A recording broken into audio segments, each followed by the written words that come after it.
Hey, how you doing? This is Cavallo from datingadviceguru.com. Hey, where else would I be?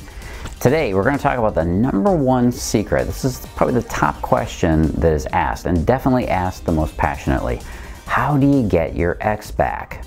Hey, before we get started, make sure you subscribe, like, and don't forget to turn on notifications to keep getting these videos. Super important. Now, it's probably no good to you to learn how to get your ex-boyfriend back unless you also know how to keep him for good. Well, this particular video is for any woman who wants to know how to get her ex back and not have the relationship break up over and over and over again. Well, today I'm going to give you 5 essential steps, or I call them rules, to getting him back. And I'll tell you right up front that most women that write into me have the same essential problem when you read between the lines. And this is their essential problem. Most women want a magical pill that will instantly give them love, security, and all of their wildest dreams. You might think I'm kidding about that or I'm exaggerating, but I'm not. When we get this desperate situation going where we want our ex back, we start to look at all kinds of crazy possibilities. Everything from astrology to voodoo to black magic to psychological tricks. You might think those are kind of ridiculous, but those are actual searches that are on Google every single day. Women want to know. Well, let's talk about rule #1. Rule #1 is get a secure base. The first step in treating somebody who's in a crisis, and a breakup sure does qualify as a crisis, is that they need a secure base. Now, this simply means that they need a place to be stabilized in their emotions. They need a secure base of support and grounding from which they can feel stable and centered. Breakups will induce a panic state in you, especially if it's a breakup that you didn't see coming. So make sure you're feeling stable and secure before you go on with any more of these rules. Now, rule #2 is don't act like a wimp. Basically, don't act clingy, needy, insecure, or desperate. I know, it's a lot to ask, right? Well, let's face it, your value to a man is in direct proportion to how fast he thinks you could get a new boyfriend if he were to dump you.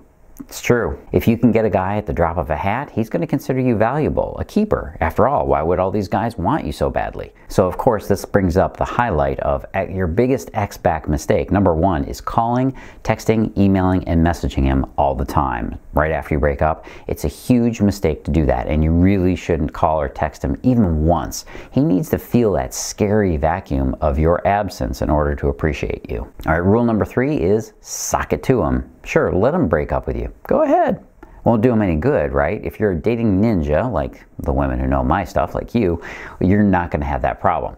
You ever try to discourage a kid from doing something? What is it they do? They dig their heels in, they get stubborn, they get more convinced that they need to do that dumb thing that they were considering. Well, this brings me to ex-back mistake #2, begging and trying to get back with your ex using pity, guilt, or both. It doesn't work. Remember what I always say, someone convinced against their will is of the same opinion still.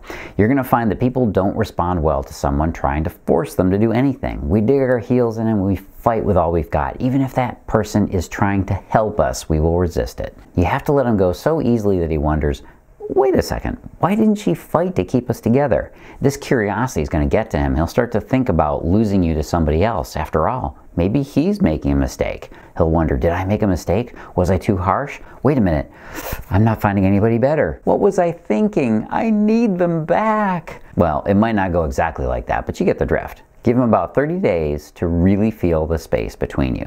All right, rule #4 is get it together. This is the time that you're going to be spending to get your game on. This is also where most women make the huge mistake of just waiting around for something to happen. If you just spend this whole 30 days waiting on him, you're going to go nuts by about day 3. But there's an even better way to keep busy than to just keep busy. You got to get out there and enjoy your life. Get moving. Work on yourself. And you might be wondering, Carlos, are you tricking me into getting over him, into moving on? Not really, but let's face it, you're going to stand a much better chance of winning him back if you're already moving on. Go out and get a new haircut, new hairstyle, get your teeth whitened, get them fixed up, get into shape. Seriously, get back to the gym and get guys looking at you there. Take up meditation. Mindfulness is the #1 way to get back to happiness. Remember, we don't feel appreciation for something unless we have a small fear of being able to lose it. All right, rule #5, the final one, is walk the runway, baby. It's time to unleash the hounds. You spent all this precious time working on yourself. It's time to walk the runway and let this guy know what you've got going on. Remember, you've basically hit the reset button on your relationship with him. And if you haven't made any positive changes in your life, it's probably a huge waste of time to try and contact him now. But once you have, you're ready. The best way to do this is just first send him an email that tells him you're doing great. You've accepted the breakup. This one's really key, that you've accepted it and you're not fighting it. Apologize to him for any of the wacky things you did after the breakup. You know you did, didn't you? Yeah. And then tease him a little bit by mentioning something cool and positive that's going on in your life. Just wait a few days, even a week after that, and then send him a text that reminds him of something cool that you did when you were together. Now, if he responds positively to that, you're going to have a good idea that you can then set up the next time to connect with him and talk. And guess what? That's very likely the meetup that will mean that you're getting back together. Remember, the real goal here is simply to get moving on your plan right now. And you might need a little extra help going forward, and I understand that. I can help you with that. Just go to this link I got right below me here. Go find out more about how men think and what you can do to get them to fall in love and stay in love with you. Just go check out my simple plan for irresistible desire. And don't forget the big 3. What do you got to do? Of course, like this video because it's so awesome, subscribe to keep getting them, and turn on your notifications so you know when a new one is out. Really, really important. Hey, this is Cavallo from datingadviceguru.com. As always, live and love with passion.